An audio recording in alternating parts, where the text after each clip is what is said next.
Hello, I'm Casey Aiken, and this is 21 This Week. Coming up next, how to assess the 50th anniversary of the War on Poverty. With big goals accomplished in 2013, what's in store for the upcoming session of the Maryland General Assembly?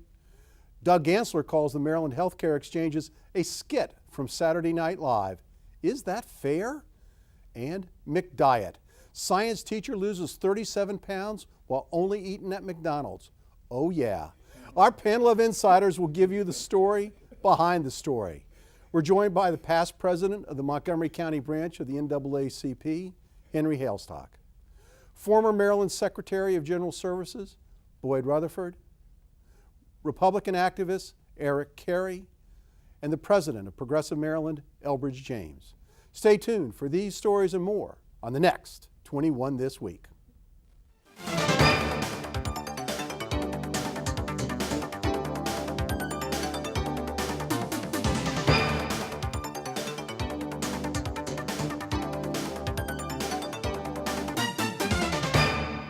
In 2013, Maryland Governor Martin O'Malley padded his Democratic resume by leading the General Assembly in the passage of same-sex marriage, ending the death penalty, and the enactment of the Maryland Dream Act. With 2014 being an election year, what are the issues that the General Assembly has as its priorities? Boyd, the governor would like to emphasize an increase in the minimum wage and enactment of universal pre-K programs, but as the Washington Post has pointed out, many in the legislature are running for higher elective office, and they have their own agendas, including delegate and candidate for governor, Heather Mazur, who is seeking to decriminalize marijuana use. What is your prediction for this session of the General Assembly? Well, I also understand that Delegate Mazur has the decriminalization is her backup plan, that she wants legalization, which I think has no shot. We need to really wait and see what happens in Colorado and these other places. Minimum wage, I think, is going to go through. It's a question of how high it's going to be. Now, I personally feel that the minimum wage increase puts a major burden on small businesses, and it basically eliminates the teen employment. And so it doesn't help create jobs. It makes people feel good, and I think they could do better through the tax code. If it's $10 an hour, that's almost $20,000 a year. A person who's making that head of household, they don't pay state income tax. That would give them 6% more money right there and no burden on the small businesses. But hasn't that horse already been stolen out of the barn? Oh yeah. I think Montgomery County is already done. They're going to do something, but one of the things you have to look at is that the cost of living in Metro DC is far different than what it is on the Eastern Shore, Western Maryland, or even Baltimore. So there's going to have to be some adjustment. All right, let's see what the other panelists have to say. Henry, what issues do you see coming out of the General Assembly? Well, obviously the minimum wage is definitely going to be a battle, but I don't see anyone overturning Prince George's and Montgomery County's past bills for the minimum wage. Yes, it will put a little burden on it, but I think in the long run it will help, and the businesses are going to need people whether it's going to be a burden or not. More things are coming in the economy. I also definitely see the issue, unfortunately, of legalizing marijuana. I think it's a bad bill, but I think it's going to be put up there because I see people now trying to push it, so to speak. I hope it doesn't pass because there's a lot of bills. Let's see what Elbridge has to say. Elbridge, what is your prediction for this session? The higher minimum wage is clearly going to go through. I feel there's going to be a greater discussion about the marijuana issue, which will not pass this year, but in fact will pass or will have greater light in 2015, or 2016. Needs to have greater discussion. The concerns we have basically are, we've seen minimum wage, those same predictions you said were when we had it in fact at $2.10 and they raised it to $4 and nothing. Business kept on going and everybody thrived. So that's not a big issue. But we're looking at, for instance, though, we have issues with regard to ex-offenders. We have issues with education. Education clearly has to be looked upon. Business cannot grow if you cannot find a strong workforce. All right, well, I want to go to Eric. Now, Eric, you've heard from the two Democrats on the panel that passing the minimum wage is a slam dunk, and so why are Republicans even going to oppose it? Well, they should oppose it for a lot of different reasons. I mean, it's a slam dunk in a glass bowl with a rock. It's literally going to be, it's bad all the way around. We're going to make our businesses uncompetitive with Virginia, with DC. We're too close to these other states and these other municipalities to where you have these small business owners that are looking to open a business. They can easily move that business over across the river or down or But elsewhere. Baltimore's not that close to D.C. and Virginia, so is it a mindset of Baltimore versus Montgomery County and Prince George's County? And of course, the legislator in Prince George's County and Montgomery County don't seem to care either. And that's the sad part about it, because we need jobs. We need jobs, and these small business owners are the ones that create the jobs. So what we're doing is we're basically having some of these small business owners go and get a job instead of making a job by opening businesses. All right, well, guys, this And is they're just a not gonna little. hire This the is just a additional little person. tease. This is the first week of the General Assembly. We're not going to debate all of the issues today, but we just wanted to get a little flavor out so next week people can tune in as we go at it hammer and tongs. Yes, all right. referee. While the major focus of attention has been paid to the well-documented problems of implementing the Affordable Care Act, less attention has been paid to the disastrous rollout of the Maryland healthcare exchanges. But as we all know in politics, it's only a matter of time before politicians seize on an issue to make themselves look good and their opponents look bad. Here are the facts. The Maryland Exchange has been a dismal failure.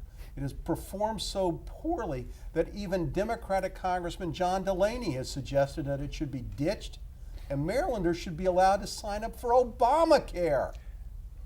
Now, not to miss an opportunity, Maryland Attorney General Doug Gansler has been highly critical of Lieutenant Governor Anthony Brown. Surprise, surprise, who's running for governor, who was also in charge of implementation of the Maryland Exchange program. Elbridge, why has this program been a failure, and will it have legs until November? One of the problems of the program is, in fact, its implementation because of the computer systems and data systems. That's always correctable. You have a glitch in the program, and no one is denying that, but that is correctable. Whether it's going to have problems with elections in the fall, nah. No. Elbridge, here's the problem for Lieutenant Governor Brown. In September, President Obama was touting the Maryland system as the model for the nation, and it's been a disaster. As Kentucky's his doing constituency, do they care about when it's rolled out? They want it rolled out. They don't want it stopped, and they have additional other problems that they're concerned All right, well, about. let's So see this if- is mine. Let's see if You know- Eric, you know- wait a minute, I gotta go. Don't It's go there, Eric's don't time go right now. Eric, do you have a different view? Oh, do I? I mean, a glitch in the system. We're talking. You have a glitch in the system when you're playing tic-tac-toe or something like that. Right now, this is the equivalent of scuba divers being down in deep water, and you don't want to have a glitch in the oxygen for those divers. Right? And what people are failing to realize, some of these individuals, when they are going to go because they have an emergency or something come up health crisis wise, and they go to the hospital and find out they don't have coverage because of this glitch. And right now, if you look at the national system as the foundation for what everyone else, the rest of the states are supposed to go by, the foundation is flawed. All right. You don't Eric, build a Eric, house on Eric, straws. let me Go just say ahead. this. First of all, it's not Obamacare, it's Affordable Care Act, because they did a survey and they asked people which did they prefer, Obamacare or Affordable Care. They said Affordable Care because Obama, this, that, and the other. It's the same thing. So call it what it is, Affordable Care. First of all, before this came out, people had problems. They were in deep water anyway, because you had people that had critical illness that the insurance companies decided not to cover them or dropped them. You had people that couldn't really afford the proper care, coverage for their insurance, for their family, for themselves. Henry, we're So, talking about the political ramifications of you know, this. And why not that's address that- those and see, issues? that's the real problem. But also understand that Americans have short memories. So Oh, if God, things yes. start Yeah. getting corrected, All right, well, that's they're the gonna great have But a- the problem- I want to go to Boyd. This is a short segment. Boyd, Dave Craig, who is running for governor on the Republican side, has made some traction with this issue. And the issue is, can any Republican get enough traction to make this a race in November? I think it's possible because what it shows is incompetence, and incompetence in terms of running government. Not from a standpoint of the legislation or anything. We can talk about the problems with that, which I think is problematic.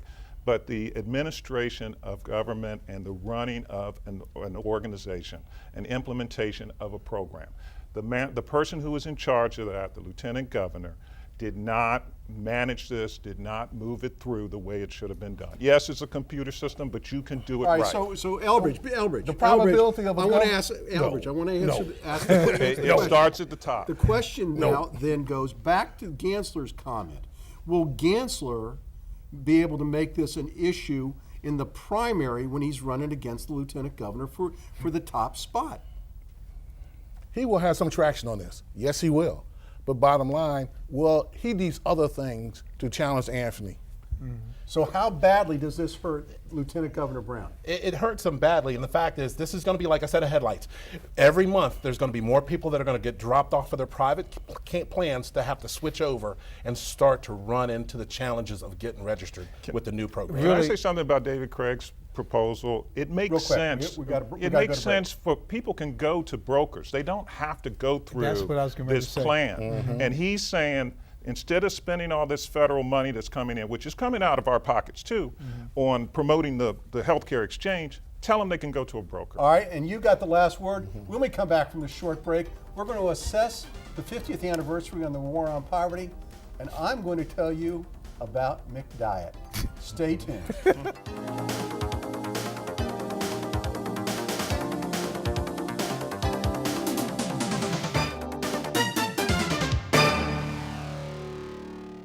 And welcome back. You'd think this was a session of the Food Network because all we talked about for the last 60 seconds has been Big Macs. Anyway, this week, in a very serious subject, the 50th anniversary of then President Lyndon Johnson's declaration on the War of Poverty occurred, which, as the Washington Examiner has described it, the War on Poverty spawned a slew of social programs, some successful, some not, but all implemented with the best of intentions. Now, since LBJ declared war on the nation's poverty rate in 1964, nearly $12 trillion has been poured into the relief programs at the federal level and $3 trillion at the state and local level. That amount is nearly the size of today's entire domestic economy. However, the poverty rate over the ensuing 5 decades has hardly budged, and today it hovers around 15%. Henry, according to columnist Michael Gerson, the political judgments on the war on poverty are generally little more than an ideological Rorschach test. But beyond simple pronouncements of failure or success, a few things are clear. The federal government has met some human needs on a vast scale, but it also does not know how to conquer poverty. Is that a fair assessment? Not really, because basically I look at what their intent was. They know what's needed. They know who is involved. They know how to really fix it. My thing, when it was implemented, living in those communities, I saw good intentions, but not well managed, not well established, and not well supplied. And being an employer, having to look at some of their results, I had a problem with it. I even chaired and was president of one of the organizations, PIC, which worked on training and development. And we had to really bring in other employers to show them what is needed and how to manage it and bring it along and have the end product, the people come out well skilled to be employed. A number of employers got tired of this. That's why it failed. And that's why we have such a big problem, even today. But you look at the different administrations that come along, some conservative, some a little liberal, they had problems with some of the programs, and rather than looking at it, coming up with the proper measurements, getting the essential needs in there, it really went down. You also had those scam artists that came up with programs to say that they are going to train the individuals and just give us the money and we'll produce it, that didn't really do a great job. They just pocketed the money and went through the motion, okay? You look at what is needed for a single parent having children, 2 or 3, and the money that was coming out of it, it was not beneficial. So why not go back to welfare so that you can sustain a family? The problem, I say again, is proper management, getting the right tools to train the people, and educate them to get them out in the work world. Well, the description of war on poverty is very wide and includes many different aspects. Yes. So I want to turn to Boyd right now. In 1992, when running as a candidate for president, Bill Clinton was often cited as saying that he knew that welfare needed to be reformed, particularly the program of aid to families with dependent children. And in 1996, he declared, when welfare reform was passed by the Congress, that an end to welfare as we know it. There is a conflict between what was done in 1996 and what was intended at the beginning and what we're seeing today. What is a fair assessment of where this program's going? Where it's going, it seems like they're rolling back. 1996, President Clinton agreed with the Republican Congress to have the work requirement put in. The problems that he saw at that time, that the Republicans saw at that time, had to do with what was just mentioned. It was monitoring the program. And they saw the disincentives that were associated with working when you're just paying people to sit at home, that there's a disincentive in that place. Now, one of the things that was touched on is the fact that in 1964, you had 4% of families where you had unwed mothers raising children. Now it's 40%. And if you look at the minority communities, it's higher than that. That is a problem that I don't believe government can answer. That is an issue that we have to deal with, But that and was we a have to problem that deal government with. caused. Yeah, but through the Government- welfare but gov- program. Through the welfare program, and in fact, when you take the male out the household, you start to destroy the family Well, process. we're in agreement. Okay. We're in okay. agreement on So, that. But the I mean, welfare good program did it. intentions, and in fact, how it worked out. It's not that the program doesn't have legs. It's in fact who in fact is pushing those legs. at Albert, different times. but they're rolling back. you're taking my question away from it. And Eric, Republicans generally point to the Great Society programs with derision, and they talk about the family structure. And again, Michael Gerson says that the facts and the data support just what Boyd was saying, that this is not a moral issue, this is a problem that has become a social problem.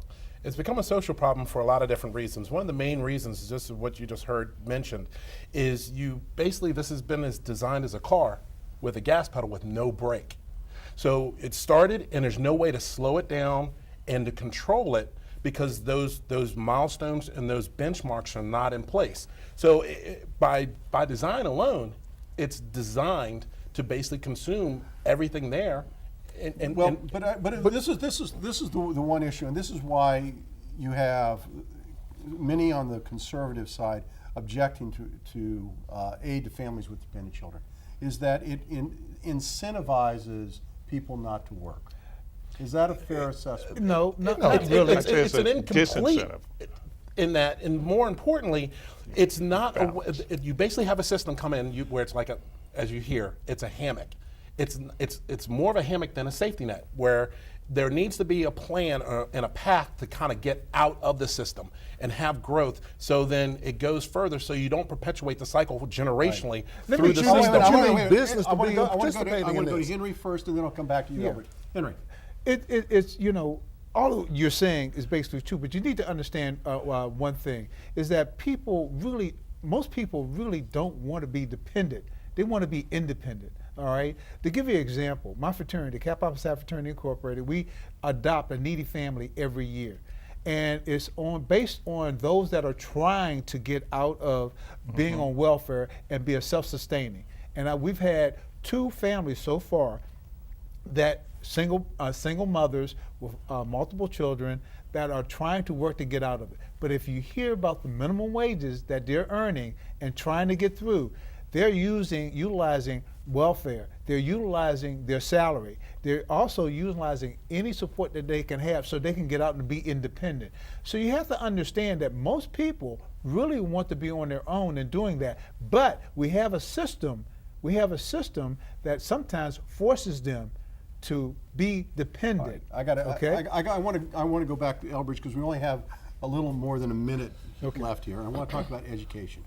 Education is probably the greatest way that that an individual can lift themselves up, and the criticism of those who attack the education system is that it isn't helping the children, it is holding them back.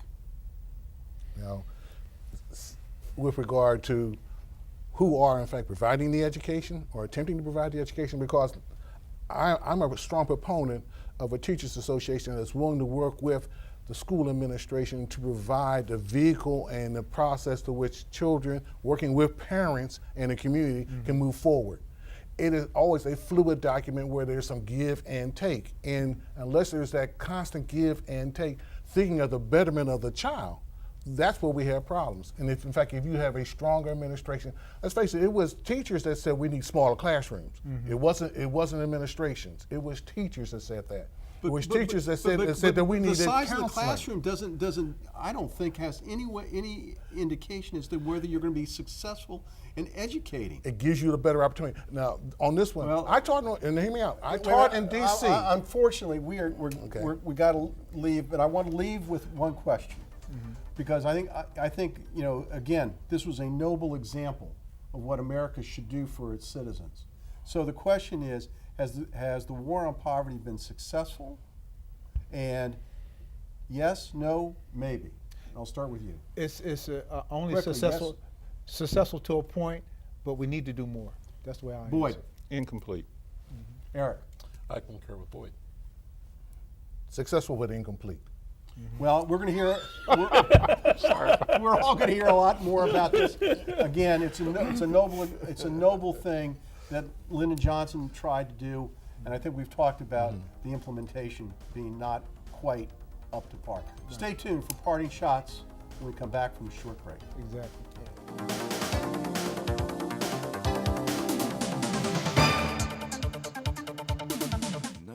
Forced day, get a check. So Welcome back. Now, I buried the lead in the opening read when I talked about the fact that a science teacher went on a all McDonald's diet and he lost 37 pounds. And the only reason that I celebrate this story whatsoever is because I think the fast food industry has been unfairly targeted for the product that it serves. Fast food industry serves millions of people every day, and it provides them with affordable, nutritious meals. Maybe some of them aren't the most healthy, and maybe people should use their own judgment a little better in making their choices, but it has provided jobs and economic opportunity for millions. So I think it was a wonderful story. Since we're out of time, I'm going to kick off to the rest of the panel. I'm going to start with Henry. Your parting shot. My parting shot is next month, actually next week, a couple of weeks, we're going to be celebrating Martin Luther King's birthday. And as you know, Martin Luther King had one thing in mind: service to the community. So I'm asking all of you to celebrate Martin Luther King's birthday by giving back, having service in your community to help us move up and move forward. Thank you. Thank you, Henry. Boyd. my parting shot is, I read an article today that asked the question, are Americans becoming weather weenies? And I think that is happening. In the winter time, it's supposed to be cold, people. The fact that we're talking about this polar vortex and all these things, and then when did we start naming winter storms? Winter Storm Hercules. It was snow. It's supposed to snow in January. We're becoming weenies. Thank you. Boy, Eric, your parting shot. My parting shot is we need to look at the legalization of marijuana. Right now, most important thing we need to pay attention to what's going on in Colorado. How is law enforcement officers able to discern between legal and illegal marijuana? That's going to put them in a very precarious position when it comes to enforcing the law. Thank you, Eric. Elbridge, your parting shot. Again, with the winter and our children needing the best they can have in terms of coats, ties, you know, things of this nature, those that can have, please donate. Okay, look out for our children. Thank you, Elbridge. And thank you, panel, for being here. It was a great discussion tonight. I want to thank you for you, the audience, for tuning in each and every week to Montgomery County's hardest hitting political talk show. Don't forget, you can keep up with what's going on in Montgomery County politics by following us on our social media sites like Facebook and Twitter. And for 21 this week, I'm Casey Aiken.